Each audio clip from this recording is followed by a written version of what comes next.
Bonjour à tous, bienvenue donc pour ce webinaire. Merci donc d'être présent pour cette présentation qui de fait sera présentée donc par Autorigine et Label Batterie.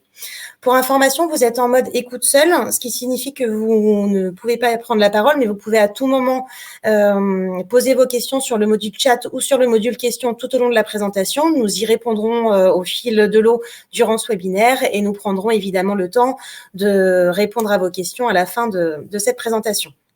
Pour vous accompagner tout au long de cette heure, vos différents intervenants seront Stéphane Serrano, donc le directeur général d'Autorigine, et également Guillaume Hébert, le CEO de Label Batterie. Très rapidement, avant de commencer et pour laisser le temps aux derniers arrivants de nous rejoindre, pour recontextualiser en fait l'enjeu de ce webinaire, bien comme vous le savez, ces dernières années, les véhicules électriques connaissent un gain de popularité exceptionnel. Et donc, face à ce marché en pleine expansion, Autorigine a à cœur d'accompagner en fait avec des professionnels comme Label Batterie, l'ensemble des professionnels pour qu'ils optimisent la commercialisation de leur parc VE. Et donc, en ce sens, nous avons fait le choix de Label Batterie en tant que véritable tiers de confiance avec lequel nous partageons des valeurs fortes et communes. Donc, sans plus attendre, je vais laisser la parole à Stéphane Serrano pour vous accompagner sur cette première partie de webinaire. Oui, écoutez, bonjour à tous.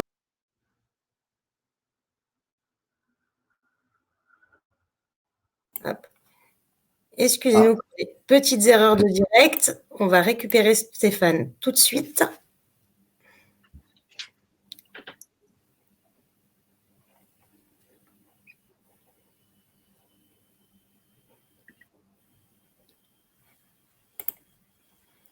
Oui, allô? Stéphane, on vous avait perdu, pardon, on vous laisse la parole.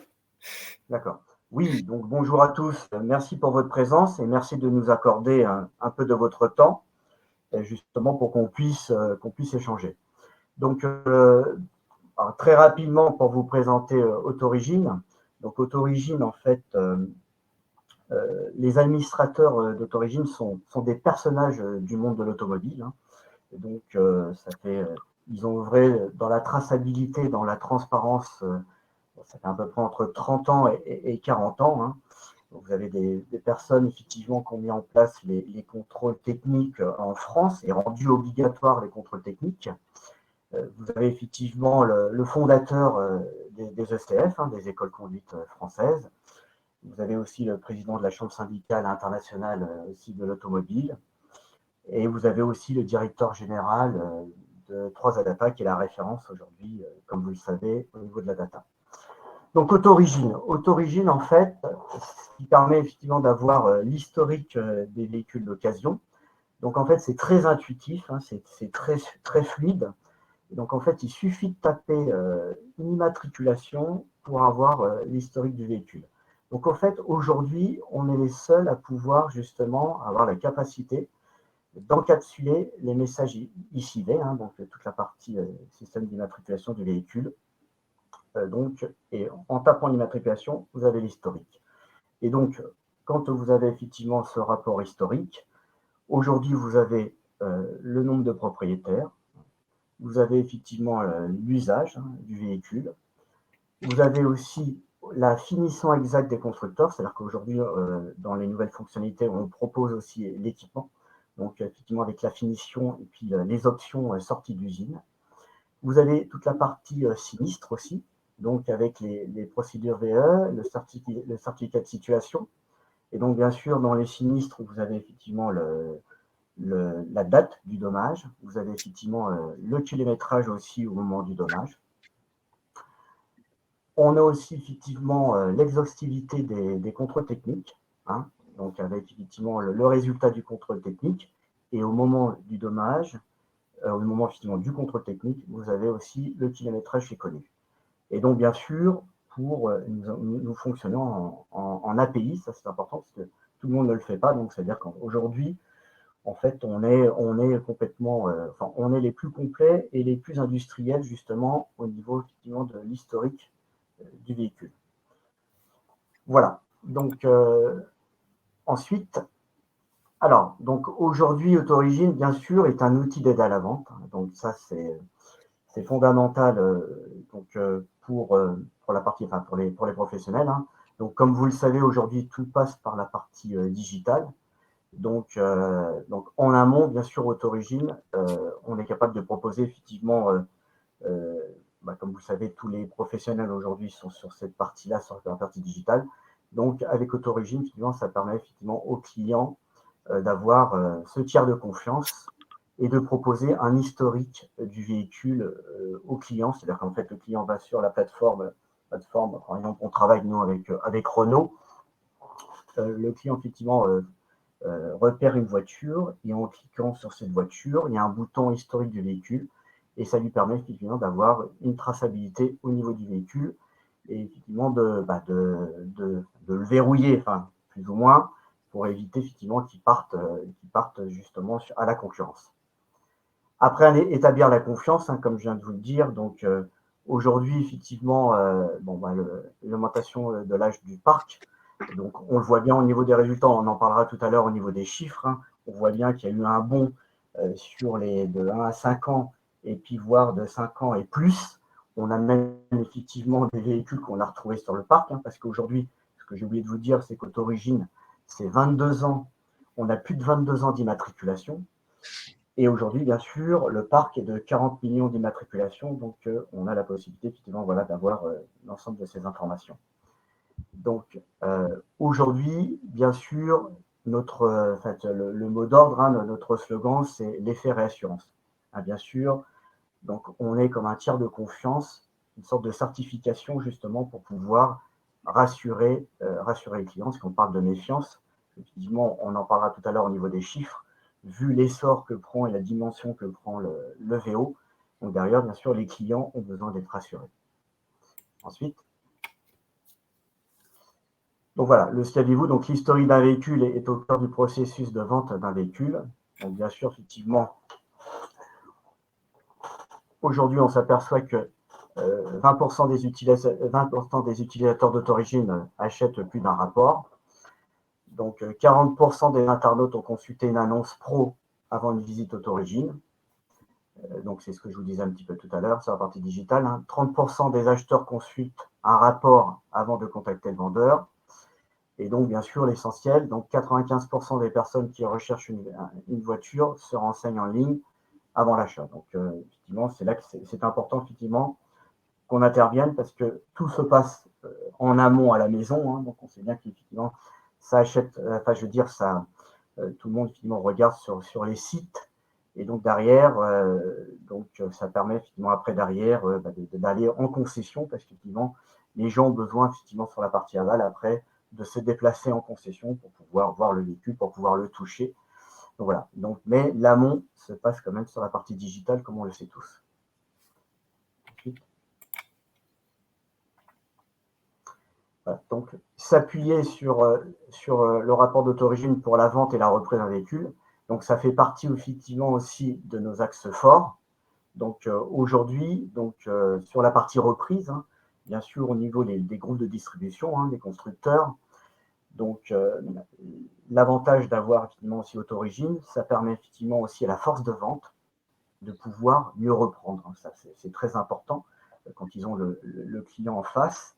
Donc, ça permet d'avoir un débat serein et que, effectivement, au groupe, de pouvoir mieux reprendre le véhicule. Donc, mieux reprendre le véhicule, effectivement, avec.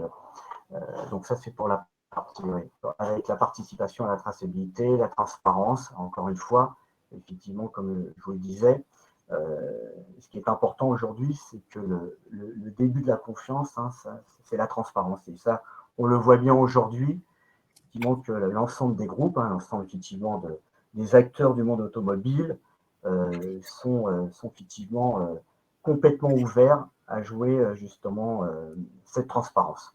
Voilà. Ensuite. Donc, rassurer effectivement le client, bon, ça, lors de la reprise, justement, c'est ce qu'on vient de se dire. Donc après, sur la partie vente aussi, hein, donc, parce que l'axe fort hein, donc, d'Autorigine, c'est digital, la reprise et bien sûr aussi la partie vente, parce qu'Autorigine aujourd'hui est un outil, hein, comme je vous l'ai dit, un outil d'aide à la vente. et donc qui permet effectivement aux clients, enfin aux vendeurs de rassurer tout de suite le client, de dire voilà, aujourd'hui nous on travaille avec un tiers de confiance qui est complètement indépendant, et donc aujourd'hui effectivement on est capable d'avoir l'historique de votre véhicule. Ensuite, voilà, fiabilité et pertinence des informations. Donc aujourd'hui, comme je vous l'ai dit, au niveau, parce que ça peut être aussi dans les questions, donc on a un mix effectivement de données et notamment effectivement un partenaire privilégié qui est 3Data effectivement dans la data, enfin dans la donnée d'information. Donc bien sûr, après on intègre toute la partie, ce que je vous évoquais, la partie sinistralité, la partie équipement et la partie aussi l'intégration aussi du non-gage.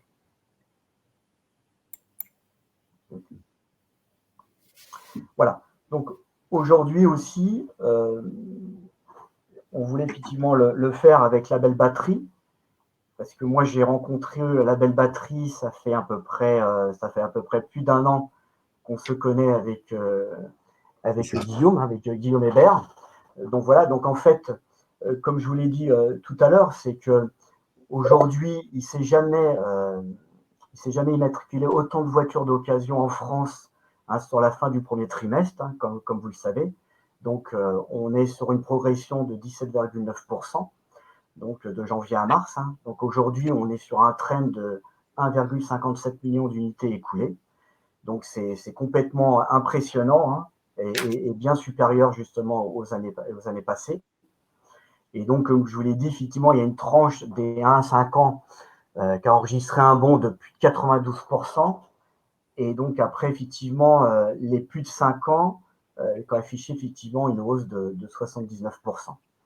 Donc voilà. Alors, quand je vous dis tout ça, pourquoi? Parce qu'on sait bien que, justement, plus que jamais, avec cette industrialisation et cette organisation au niveau du VO, qui prend une importance importante, parce que, comme vous le savez aujourd'hui, ils ont en France sur 3,5 voitures d'occasion. Donc, ils ont 3,5 voitures d'occasion pour une voiture neuve. Donc, c'est complètement, c'est vrai que c'est un écart béant qui confirme que le nombre d'automobilistes aujourd'hui privilégie justement l'achat du VO. Donc, voilà. Donc, aujourd'hui, effectivement, notre partenariat avec la belle batterie, pour moi, ça, je vais dire, dès que effectivement Guillaume avait présenté le concept, ça a été complètement une évidence. Donc, on va dire qu'on a eu une vision un peu anticipatrice. Pourquoi? Parce que quand on voit qu'effectivement, l'effet de la pandémie a été un accélérateur pour prendre le virage de la voiture électrique, puis avec les normes européennes d'émissions de CO2 plus strictes, on voit bien que les constructeurs bouleversent leur stratégie.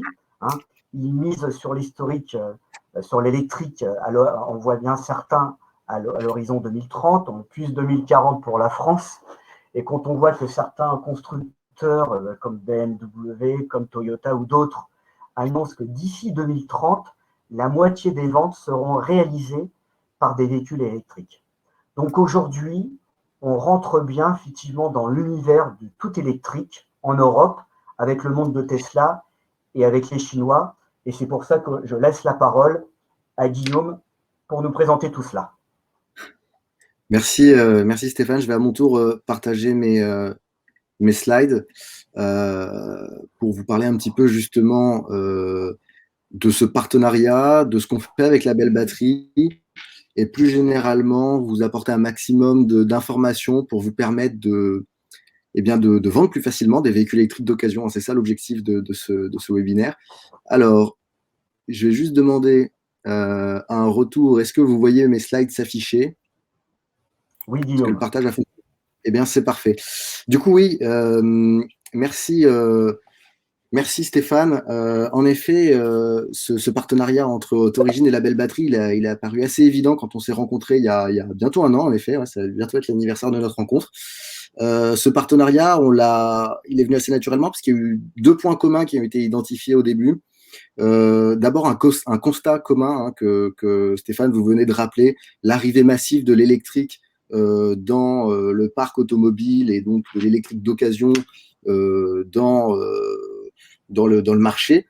Et puis aussi, deuxième point commun, c'est des valeurs communes avec Autorigine, on partage l'idée que pour qu'il y ait de la confiance, et la confiance est évidemment essentielle entre un acheteur et un vendeur quand on parle de véhicules d'occasion, pour qu'il y ait cette confiance, il y a besoin de transparence. Or, cette transparence sur le véhicule d'occasion, elle passe nécessairement par des outils comme l'historique de la voiture, donc des outils comme Autorigine. Pour le véhicule électrique, ce besoin de transparence est encore plus fort. Et donc, le rôle d'Autorigine pour un véhicule électrique d'occasion a encore plus de sens.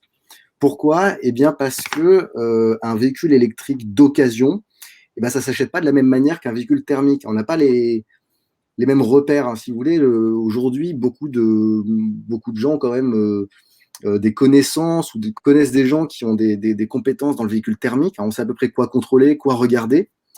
Sur le véhicule électrique, c'est beaucoup moins vrai. Hein. Beaucoup de choses qui changent, les points de contrôle ne sont pas les mêmes. L'usage d'une voiture électrique diffère complètement. Hein. On parle d'autonomie, on parle de recharge, etc. Et donc, on n'a jamais eu autant besoin de réassurance au moment de la revente d'un véhicule électrique d'occasion. Donc, un outil comme Autorigine est extrêmement pertinent. Et puis, évidemment, dès qu'on parle de véhicules électriques, il faut évidemment se concentrer sur l'organe principal de la voiture, qui est la batterie. Et donc, le deuxième outil indispensable pour la vente d'un VO électrique, c'est le certificat batterie. Et justement, c'est ce qu'on propose avec Label Batterie, qui est le service qu'on propose avec notre startup Batteries for People. Notre mission avec Label Batterie, c'est d'accompagner les professionnels de l'automobile d'occasion vers l'électrification de leur métier, vers cette transformation, cette révolution électrique. Alors pourquoi je parle de révolution électrique?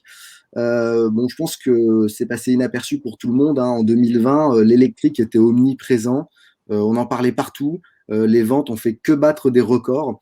Aujourd'hui, il y a plus de 400 000 véhicules électrifiés dans le parc français, donc ce qui inclut véhicules électriques, hybrides rechargeables, utilitaires électriques, etc. Il n'y en avait que 200 000 en 2019. Et donc, un chiffre intéressant, 8% des immatriculations de véhicules neufs en 2020, 8% étaient des véhicules électrifiés. Donc, ce qui donne une idée assez précise de ce que sera l'avenir du marché automobile, du parc automobile en France et plus généralement en Europe. Et donc, si on regarde ces quelques chiffres, c'est évidemment cette tendance va faire que s'accélérer. Hein. Je vous ai montré quelques chiffres issus du programme pluriannuel de l'énergie. Donc, c'est en gros ce qui restitue, on va dire, des objectifs gouvernementaux en termes de décarbonisation de la flotte du parc français. Et donc, les incitations à l'électrique, les aides, etc., vont continuer jusqu'à ce qu'on atteigne ces objectifs assez élevés. Notamment, par exemple, on parle de 4 millions de véhicules électrifiés en 2028. Donc, le véhicule électrique va arriver très vite, très fort, sauf que il faut s'y préparer et il faut adapter son discours, ses compétences, ses connaissances pour continuer de vendre du véhicule électrique d'occasion. Enfin, continuer, surtout commencer à en vendre. Alors, comment on fait ? Déjà, il faut évidemment monter en compétence sur le véhicule électrique. Ça, j'y reviendrai un petit peu à la fin. Et puis, surtout, il faut être capable de répondre aux questions de ses acheteurs. Et une des questions qui reviendra le plus fréquemment, c'est quel est l'état de la batterie? Comment est-ce que moi, en tant qu'acheteur, je peux me rassurer sur le fait que cette batterie est en bon état et que je ne suis pas en train d'acheter une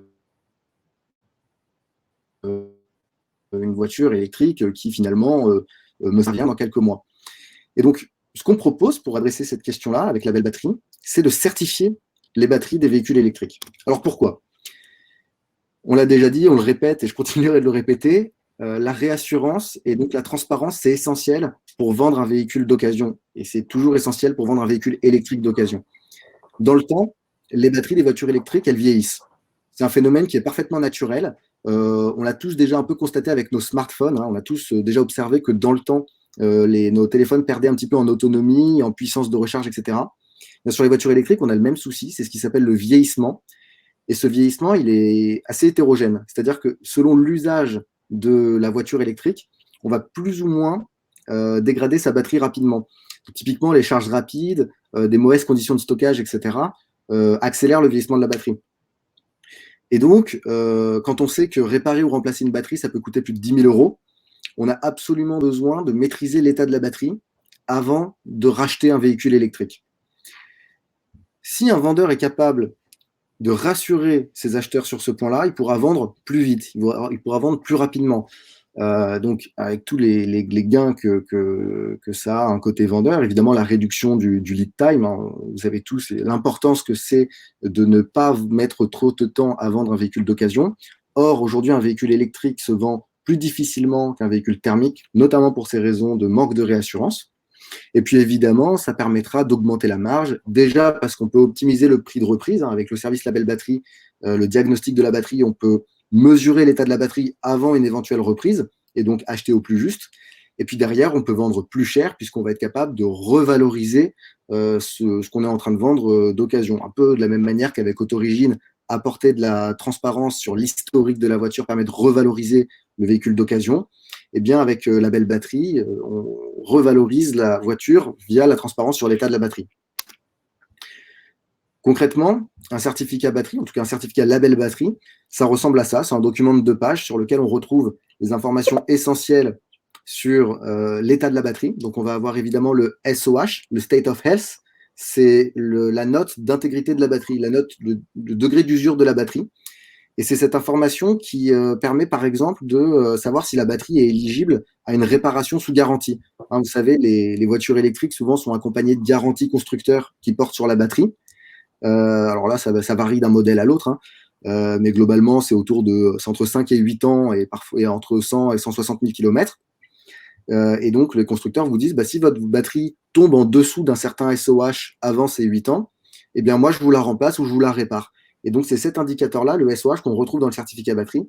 Et c'est vraiment l'information centrale qu'il faut regarder. Un certificat batterie, c'est toujours accompagné d'un check-up, qui est un rapport un peu plus complet, où là, on va retrouver plus de détails sur la voiture électrique en question, hein, sa date de mise en circulation, son kilométrage, marque, modèle, version. On retrouve plus d'informations sur l'état de la batterie, donc le SOH évidemment, mais pas que. Hein, on est capable de dire pour certains véhicules, par exemple, le taux de charge rapide qu'il y a eu.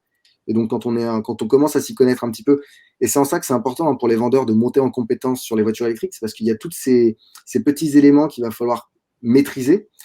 Typiquement, sur une voiture électrique, les charges rapides accélèrent le vieillissement de la batterie.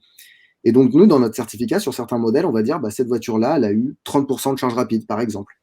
Et donc, le vendeur pourra dire, ça, c'est une bonne affaire ou c'est une moins bonne affaire. Dans le certificat batterie, on va aussi être capable de préciser les autonomies d'un véhicule électrique d'occasion.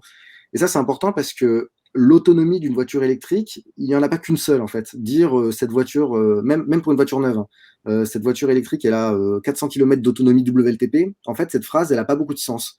Pourquoi? Parce que l'autonomie dépend énormément de l'environnement extérieur de la voiture. Donc, été, hiver, on a des écarts de 30%. Et puis, ça dépend aussi du type de route qu'on va utiliser. Hein. Typiquement, l'autoroute consomme, avec une voiture électrique, on consomme beaucoup plus sur autoroute que son équivalent thermique. Et donc, les écarts sont assez grands. Et puis, évidemment, hein, qui dit dégradation de la batterie, dit perte d'autonomie, et donc dit impact sur l'autonomie d'une voiture électrique. Et donc, nous, avec nos certificats, ce qu'on met dans la main des vendeurs, c'est un document qui rassure sur l'état de la batterie et qui rassure sur l'usage associé d'une voiture électrique en termes d'autonomie. Voilà un petit peu la force d'un certificat batterie dans un argumentaire de vente. Très concrètement, mais je vais passer rapidement là-dessus, notre solution se veut être la plus simple possible, la plus intuitive et évidemment multimarque pour les professionnels. Le but, c'est que cette transition vers la vente de l'électrique va être difficile, il va y avoir beaucoup de choses à intégrer, beaucoup de nouveaux éléments à comprendre, etc. Et donc, nous, on a essayé de faire un service qui était le plus simple possible, qui justement permettait d'homogénéiser un petit peu tout ça. Et donc, avec un processus ultra simple, on peut diagnostiquer une batterie en quelques minutes via une application mobile qui nous guide étape par étape et qui nous dit exactement quoi faire pour obtenir notre certificat et rassurer nos acheteurs. Et donc, alors, en effet, c'est un diagnostic qui se fait via la prise OBD. Et donc, on va être capable d'aller mesurer un ensemble d'indicateurs issus de ce qui s'appelle le Battery Management System. C'est en gros le logiciel qui pilote la batterie. Et c'est là où on va retrouver toutes les informations qui sont intéressantes, qui sont pertinentes pour connaître l'état de la batterie. Alors, notre certification, elle est 100% numérique, c'est-à-dire que chaque certificat batterie est en version digitale, donc est associé à une URL unique, codée, et donc n'importe qui dispose de cette URL ou du code d'accès vers le certificat peut consulter en ligne le certificat batterie de telle ou telle voiture électrique. Et donc très concrètement, ce que ça permet de faire, et là on retrouve aussi la synergie avec Autorigine, c'est de placer dans les annonces des certificats numériques, vers les certificats batterie, pour que dès le moment de la phase de recherche sur Internet d'un véhicule électrique en tant qu'acheteur, on puisse tout de suite se rassurer sur l'état de la batterie et surtout sur le fait que les vendeurs qui sont en train de vendre cette voiture s'y connaissent, c'est-à-dire ont adapté leur service, ne sont pas en train de vendre une voiture thermique, ils vendent une voiture électrique et donc ils donnent les points de contrôle pertinents pour une voiture électrique. Aujourd'hui, il y a encore trop d'annonces où sur une voiture électrique, on parle de consommation en essence, on parle de quelle est la boîte de vitesse ou alors des points de contrôle propres à la voiture thermique. Donc là, l'idée, c'est vraiment de faire une annonce unique, propre, je veux dire, bien dédiée à une voiture électrique en intégrant le certificat batterie qui reprend tous les points de contrôle pertinents. Alors, je vais juste dézoomer un petit peu. J'ai beaucoup parlé du certificat batterie qui est vraiment le cœur de ce qu'on vend parce que c'est vraiment un outil qui va permettre de manière très simple et sans qu'il y ait besoin d'aller de trop se former ou de trop se renseigner, etc. On a tout de suite clé en main un outil qui nous permet d'avoir un argument de vente de plus sur le véhicule électrique d'occasion. Mais ça ne sera pas suffisant. Il faudra que les vendeurs, que les professionnels de l'automobile se forment sur l'électrique parce qu'il y a beaucoup de choses qui changent. Il va falloir d'abord bien comprendre comment fonctionne un véhicule électrique. Et donc ça nécessite de monter en compétence sur le vocabulaire qu'on appelle de l'électromobiliste, c'est-à-dire la personne qui vraiment s'y connaît en voiture électrique. Donc state of charge, SOH, kilowattheure, différence entre kilowattheure et kilowatt. Déjà, c'est des choses qui ne sont pas bien maîtrisées par beaucoup de vendeurs. Les notions de WLTP, de NEDC, etc. De quoi on parle quand on parle d'autonomie sur une voiture électrique? En effet, on l'a vu, l'autonomie varie selon la température, etc. La chaîne de traction n'est pas du tout la même. Évidemment, beaucoup de questions porteront sur la recharge d'un véhicule électrique, recharge domestique, recharge en ville, recharge sur autoroute, etc. Vitesse de recharge, puissance de recharge, impact sur la dégradation de la batterie. Donc tous ces éléments-là, il faut qu'à terme, les professionnels de l'occasion soient capables de répondre à ces questions. Et puis après, une fois qu'on maîtrise bien la voiture électrique, on va être capable de développer son argumentaire de vente. Et donc là, évidemment, d'adopter le certificat batterie, d'être capable de, encore une fois, rassurer sur l'état de santé d'une batterie. On pourra répondre à des questions sur le TCO, le ROI d'un véhicule électrique. Évidemment, une voiture électrique, ça coûte moins cher à l'usage que son équivalent thermique, malgré le fait que les prix d'achat soient peut-être un peu plus élevés, les gains au kilomètre en termes de consommation et puis surtout en termes de frais de maintenance qui sont beaucoup moins forts. Les frais d'entretien d'une voiture électrique sont moins élevés. Tout ça, c'est des arguments qu'il va falloir travailler, qu'il va falloir maîtriser pour rassurer ses acheteurs. Après, il y a toujours des questions qui peuvent être sur le lien entre la voiture électrique et l'écologie. Il faut être capable de répondre à ce genre de questions. Oui, la voiture électrique, c'est une solution écologique, malgré les conditions de fabrication de la batterie, malgré les conditions de recyclage, etc. Tout ça, ça peut être des freins qu'il faut lever pour vendre un véhicule électrique. Et donc, ça, c'est super important de monter en compétence sur tous ces sujets-là. Pourquoi? Parce que vous allez avoir deux types d'acheteurs. Vous allez avoir les acheteurs qui vont ne rien connaître à la voiture électrique et donc qui vont avoir plein de questions forcément. Donc là, il faudra être capable d'y répondre. Et puis surtout, vous allez avoir aussi des acheteurs qui, eux, pour le coup, se sont déjà beaucoup renseignés sur la voiture électrique, qui sont déjà bien renseignés sur les forums, qui ont regardé des vidéos, etc. Donc, ils sont assez matures sur la question de l'électrique. Et là, alors, eux aussi vont avoir des questions, mais alors beaucoup plus pointues. Et donc, il faudra bien comprendre les questions et être capable d'y répondre si vous voulez rester professionnel et avoir justement cette valeur ajoutée qu'un vendeur pro a vis-à-vis d'un vendeur particulier. Parce que le pro, justement, est censé être professionnel, apporter des garanties, apporter de l'expertise. Et donc, c'est encore une fois essentiel de maîtriser tout ce champ lexical et toutes ces compétences. Voilà dans les grandes lignes ce qu'on propose avec Label Batterie. Le mot de la fin, il y a vraiment une forte synergie avec Autorigine, puisqu'on a encore une même valeur, la transparence, toujours plus de transparence pour toujours plus de confiance. Et donc, on serait ravis maintenant de répondre à vos questions si vous en avez.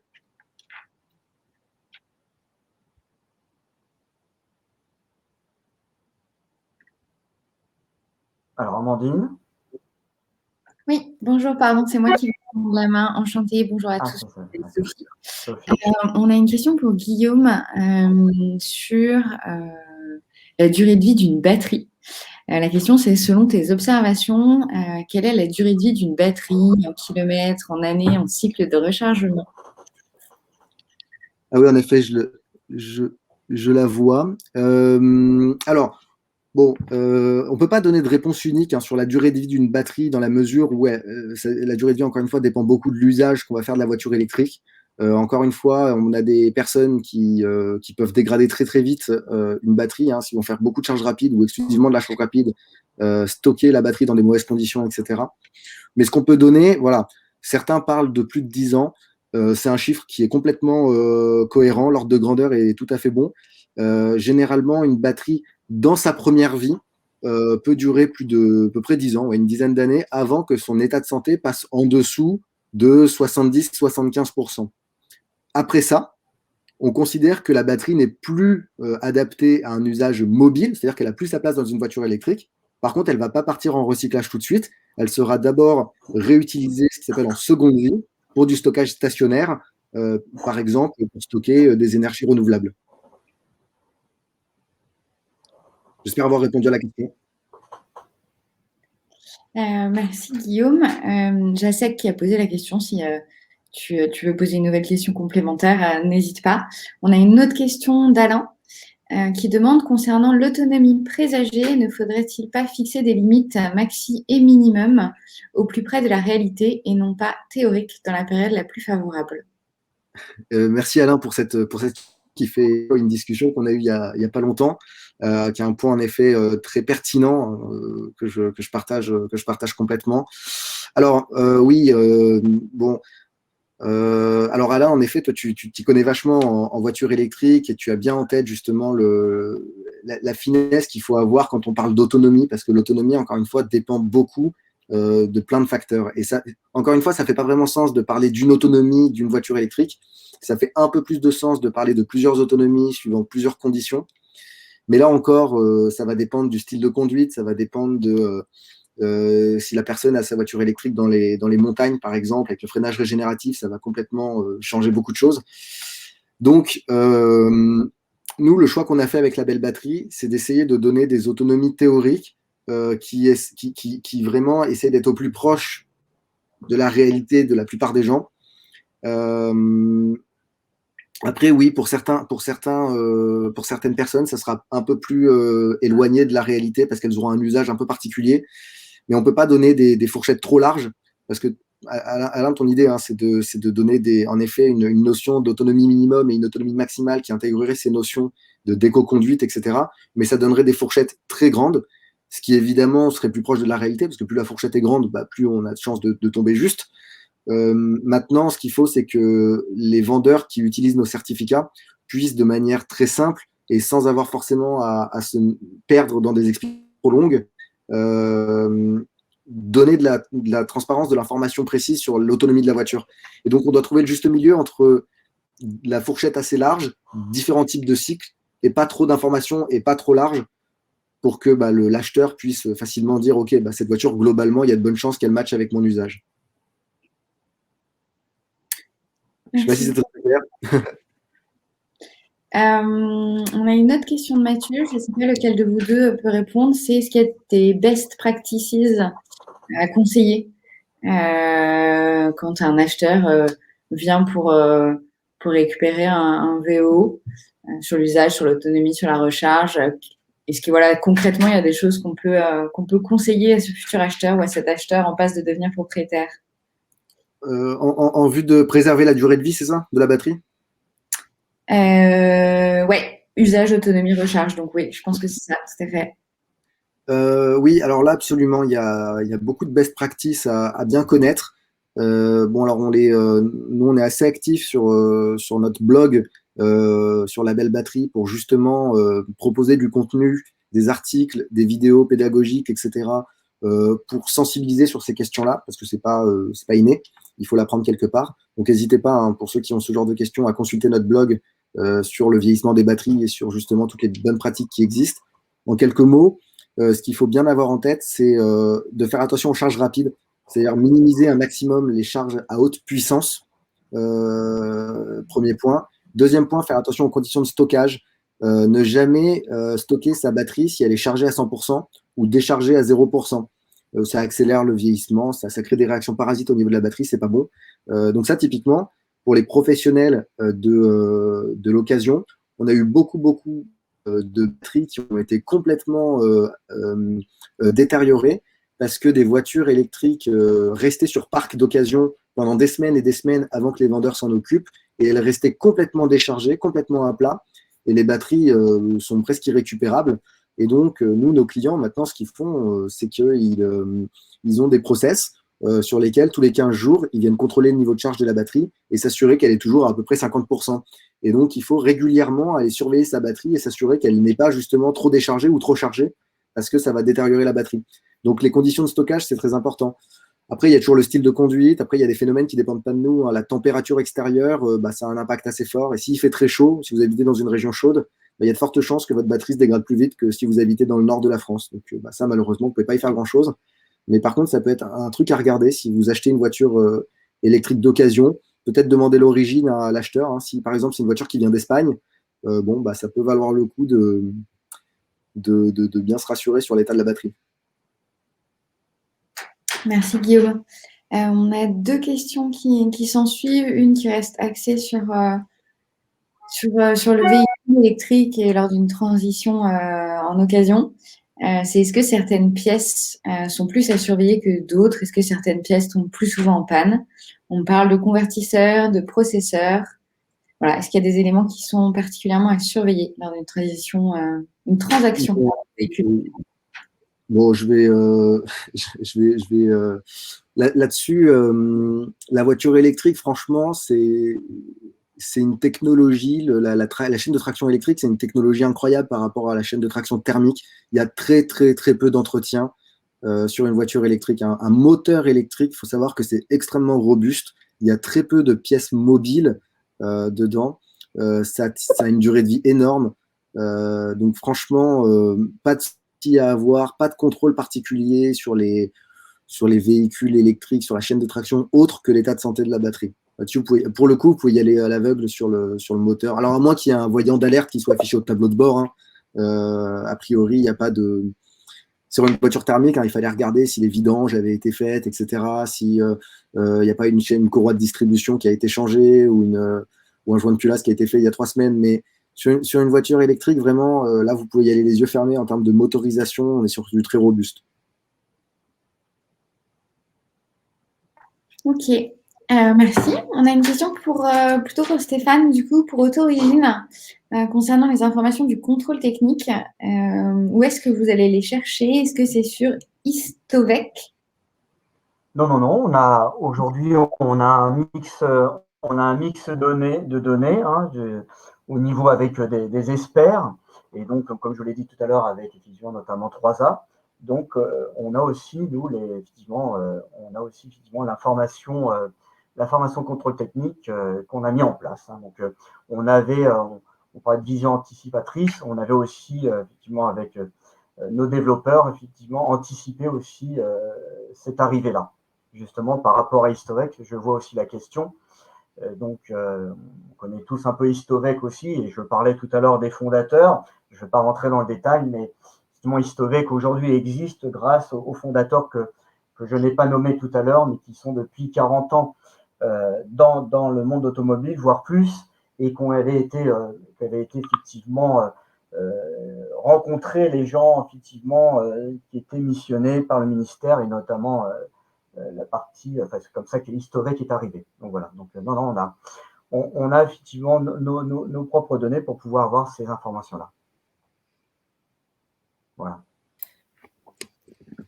Merci pour cette réponse, Stéphane. On a une autre question également auquel on a répondu au cours du webinaire, mais qui peut appeler effectivement à précision.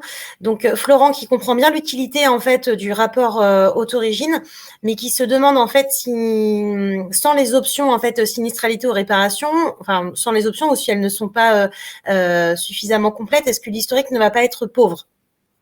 Non, parce que c'est vous qui avez répondu là. C'est vous qui avez répondu, effectivement, Amandine, là-dessus, non? Parce que je vois Oui, tout à fait. On a très bien.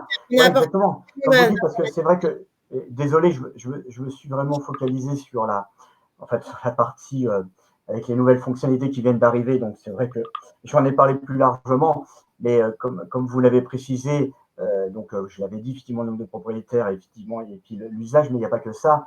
Aujourd'hui, on a aussi toutes les parties, les informations telles que le RVHU. Hein, c'est le retour de véhicules déclarés hors d'usage. Donc, on est les seuls à l'avoir aussi. On a aussi les rappels constructeurs concernant le véhicule. On a aussi les véhicules, on a aussi la déclaration aussi, si le véhicule a été volé hors de France, on est le seul à l'avoir aussi. Et donc aussi avec justement la partie contrôle technique, où on a le certificat de situation, plus effectivement la possibilité de générer un certificat de langage. Et on a aussi une batterie, il faudrait effectivement que Florent puisse se connecter. On a une batterie aussi d'informations, de synthèse aussi concernant justement des comptables immatriculation, la possibilité d'avoir justement un complément d'information par rapport à ce qu'on vient effectivement de se dire. Donc, voilà.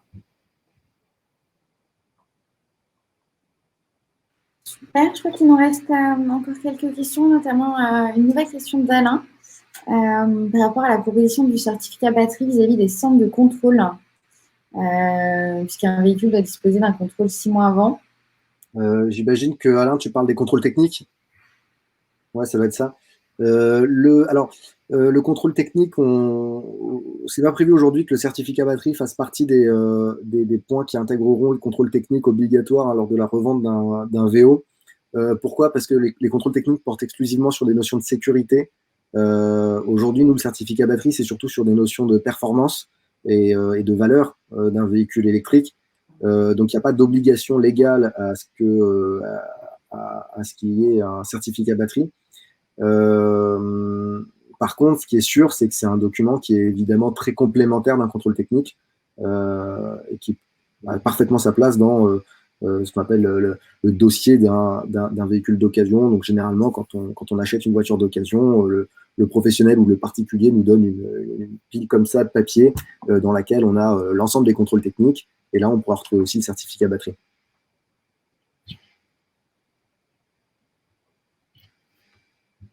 Pardon, j'avais mon micro coupé.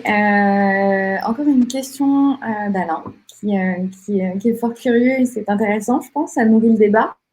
Concernant les petites annonces sur les sites de vente auto, est-ce qu'il ne serait pas opportun de préciser justement l'état de la batterie, la présence de la charge d'essai qui pourrait donner un avant-goût de la fréquence des charges rapides, notamment?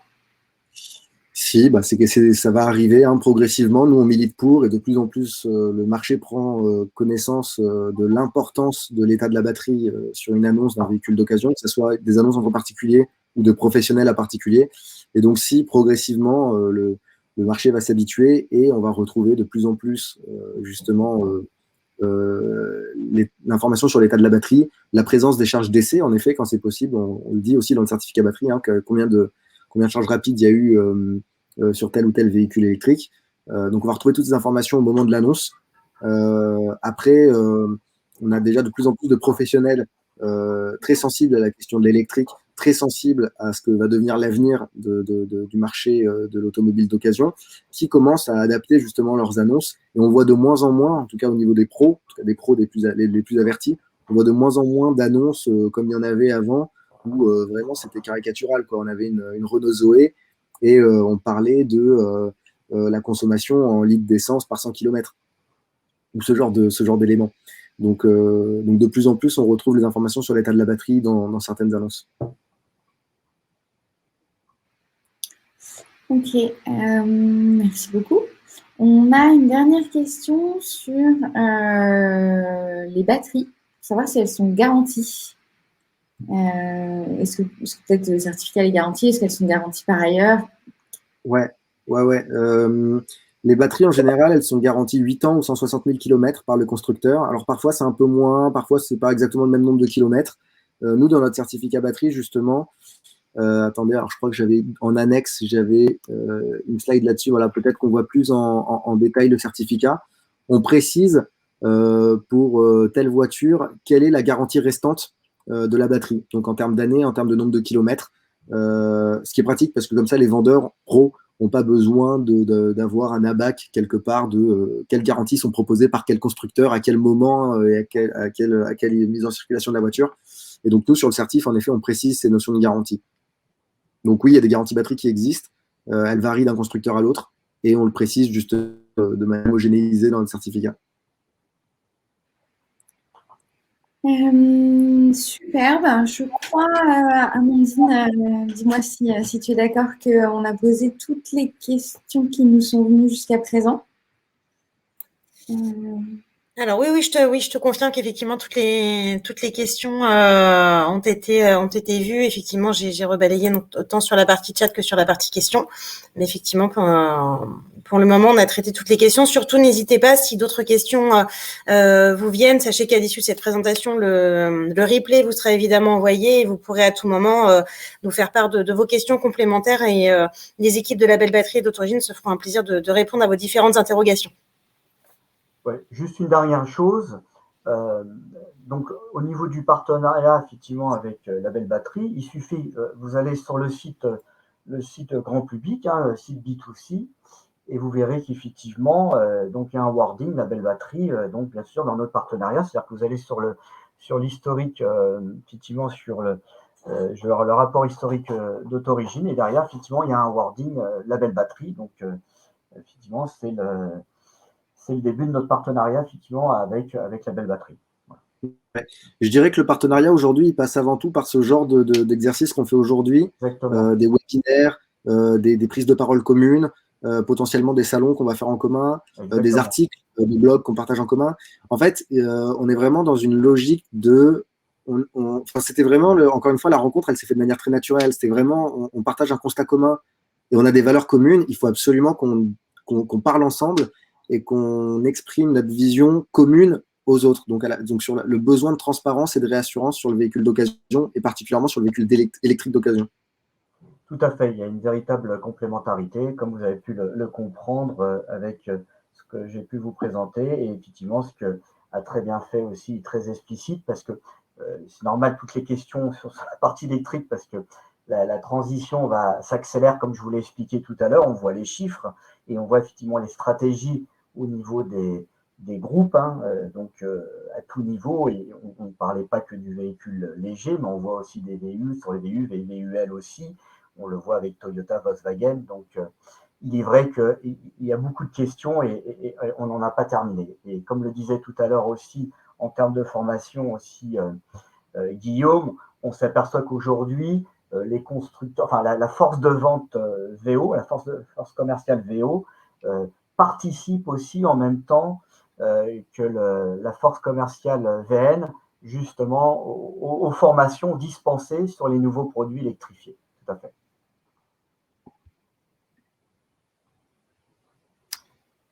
Ok. Amandine?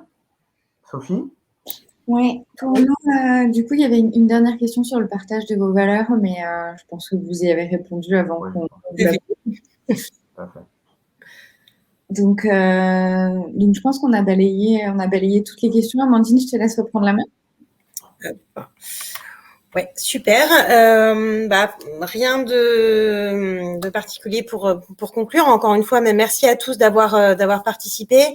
Comme je le disais il y a quelques minutes, avant cette dernière question et cette précision de la part de Stéphane et Guillaume, nous ferons un plaisir de répondre à toute autre question complémentaire, qu'il s'agisse de questions sur le contenu des rapports Autorigine et sur l'accompagnement qui est fait auprès donc des professionnels. Concessionnaires ou constructeurs ou les distributions donc au niveau des annonces. Également, donc les équipes de Label Batterie seront à votre écoute pour répondre à toutes vos interrogations. De nouveaux outils seront très certainement mis en place par nos deux entités pour continuer à vous accompagner et optimiser justement cette réassurance que vous pouvez apporter à vos clients au moment de l'achat, de la vente et de la reprise de véhicules électriques d'occasion. Et bien évidemment, nous ferons un plaisir de vous communiquer ces différentes instances au fur et à mesure qu'elles seront programmées. Ok, bon très bien. Écoutez, merci à tous aussi. Hein. Donc on vous remercie effectivement de votre participation. Et encore une fois, vous avez nos adresses mail. On reste à votre disposition, bien entendu, justement, s'il y a des questions complémentaires ou pour la mise en place d'un partenariat. Donc, bien sûr, à votre disposition plus que jamais.